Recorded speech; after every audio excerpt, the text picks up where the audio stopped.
السلام علیکم ورحمۃ اللہ وبرکاتہ۔ بسم اللہ الرحمن الرحیم۔ شروع اللہ کے بابرکت نام سے جو بڑا مہربان اور نہایت رحم کرنے والا ہے۔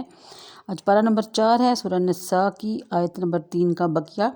جب حضرت آدم علیہ السلام خواب سے بیدار ہوئے تو اپنے پاس حضرت حوا کو دیکھا۔ محبت اور جنسیت دل میں موجزن ہوئی۔ ان سے دریافت کیا کہ تم کون ہو؟ فرمایا گیا عورت۔ دریافت کیا گیا کہ کس لیے پیدا کی گئی؟ فرمایا آپ کی تسکین کی خاطر، لہٰذا آپ دونوں ایک دوسرے سے مانوس ہوگے۔ آیت نمبر 4 میں ہے کہ اللہ رب العزت نے ڈرنے کا حکم دیا یتیموں کا مال کھانے اور رشتہ داروں کے معاملات کے بارے میں۔ آیت نمبر 5، اور ستھرے کے بدلے گندا مال نہ لو، یعنی یتیم کے مال کو اپنے مال میں نہ ملاؤ اس لالچ میں کہ اس بہانے یتیموں کا مال کھایا جائے۔ حدیث شریف میں ہے کہ جو شخص چاہے کہ اس کے مال میں برکت ہو یا اس کا رزق کشاش کیا جائے تو صلہ رحمی کرے، یعنی رشتہ داروں کے حقوق کا خاص خیال رکھے۔ شان نزول، ایک شخص کی نگرانی میں اس کے بھتیجے کا کثیر مال تھا اور وہ یتیم تھا۔ یتیم جب وہ بالغ ہوا تو اس نے اپنا مال اپنے چچا سے طلب کیا تو چچا نے دینے سے انکار کر دیا۔ اس پر یہ آیت نازل ہوئی، جسے سن کر شخص نے سارا مال اپنے بھتیجے کو واپس کر دیا اور کہا کہ میں اللہ اور اس کے رسول کی اطاعت کرتا ہوں۔ ستھرے کے بدلے گندے مال، یعنی یتیم کا مال جو تمہارے لیے حرام ہے، اس حرام مال کو اپنے پاکیزہ رزق میں نہ ملاؤ ورنہ وہ بھی حرام ہو جائے گا۔ آگے آیت نمبر 9 کے بارے میں چند قول ہیں کہ حسن کا قول ہے کہ پہلے زمانہ میں مدینہ طیبہ کے لوگ اپنی زیر پرستی یتیم لڑکی سے مال کی وجہ سے نکاح کر لیتے، پھر اس کے ساتھ صحبت اور مباشرت میں اچھا سلوک نہ کرتے اور ان کے مال کے وارث بننے کے لیے ان کی موت کے منتظر رہتے۔ اس آیت میں انہیں اس عمل سے روکا گیا۔ ایک قول کے مطابق لوگ یتیموں کی ولایت سے تو بے انصافی ہو جانے سے گھبراتے تھے پر زنا کرنے سے باز نہ آتے تھے، تو انہیں بتایا گیا کہ اگر تم ناانصافی کے اندیشہ سے یتیموں کی ولایت سے گریز کرتے ہو تو زنا سے بھی خوف کرو اور اس سے بچنے کے لیے جو عورتیں تمہارے لیے حلال ہیں ان سے نکاح کرو اور حرام کے قریب مت جاؤ۔ ایک قول یہ ہے کہ لوگ یتیموں کی ولایت اور سرپرستی میں تو ناانصافی کا اندیشہ کرتے تھے اور بہت سے نکاح کرنے میں کچھ باک نہ رکھتے تھے۔ انہیں بتایا گیا کہ جب زیادہ عورتیں نکاح میں ہوں تو ان کے حقوق میں ناانصافی کرنے سے بھی ڈرو، اتنی ہی عورتوں سے نکاح کرو جن کے حقوق ادا کر سکو۔ تو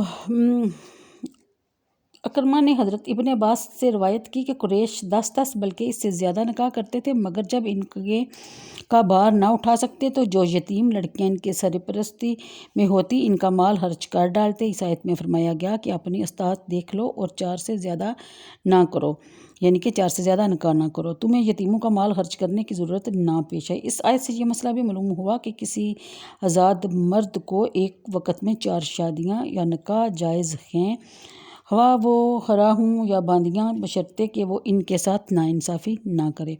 مسئلہ تمام امت کے اجماع ہے کہ ایک وقت میں 4 عورتوں سے زیادہ نکاح میں رکھنا کسی کے لیے جائز نہیں، سوائے رسول کریم صلی اللہ علیہ وسلم کے۔ یہ آپ کے حساس میں سے ہیں۔ ابو داؤد کی حدیث میں ہے کہ ایک شخص سلام لائے تو ان کے 8 بیویاں تھیں۔ حضور صلی اللہ علیہ وسلم نے فرمایا ان میں سے 4 رکھو۔ ترمذی کی حدیث میں ہے کہ غلیان بن سلمہ ثقفی اسلام لائے تو ان کی 10 بیویاں تھیں، وہ بھی ساتھ ہی مان لے آئے۔ حضور صلی اللہ علیہ وسلم نے فرمایا کہ 4 رکھو۔ آیت نمبر 10 سے مسئلہ معلوم ہوتا ہے کہ بیویوں کے درمیان عدل فرض ہے، نئی پرانی باقرہ سب اس میں استحقاق میں برابر ہیں۔ یہ عدل لباس میں، کھانے پینے میں، رہنے کی جگہ میں اور رات کو رہنے میں لازم ہے۔ ان سب امور میں سب کے ساتھ یکساں سلوک ہونا چاہیے۔ آیت نمبر 11 سے معلوم ہوتا ہے کہ مہر کی مستحق عورتیں ہی ہیں، نہ کہ ان کے والدین۔ اگر والدین نے حق مہر وصول کر لیا تو ان پر بھی لازم ہے کہ وہ عورت تک پہنچا دیں۔ آیت نمبر 12 سے معلوم ہوا کہ عورت کو اختیار ہے کہ وہ اپنے شوہر کا مہر معاف کر دے یا لے، تھوڑا لے یا زیادہ لے، سارا لے یا کم لے، مگر مہر بخشوانے کے لیے انہیں مجبور نہ کیا جائے۔ اگر وہ اپنے دل کی خوشی سے معاف کر دیں تو گناہ نہیں۔ آیت نمبر 17 میں ہے کہ زمانہ جاہلیت میں عورتوں اور بچوں کو ورثہ میں حصہ نہ ملتا تھا، اس پر یہ آیت نازل ہوئی۔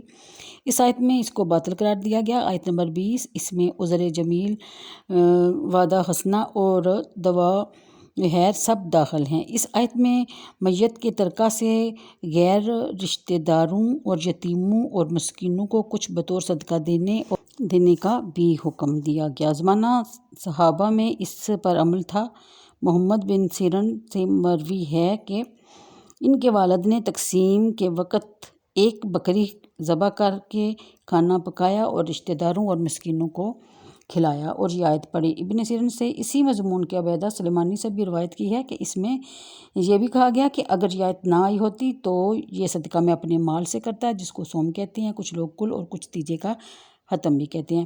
یہ مسلمانوں میں جو معمول ہے، اسی آیت کا اتباع ہے کہ اس میں رشتہ داروں اور مسکینوں پر بھی خرچ ہو جاتا ہے۔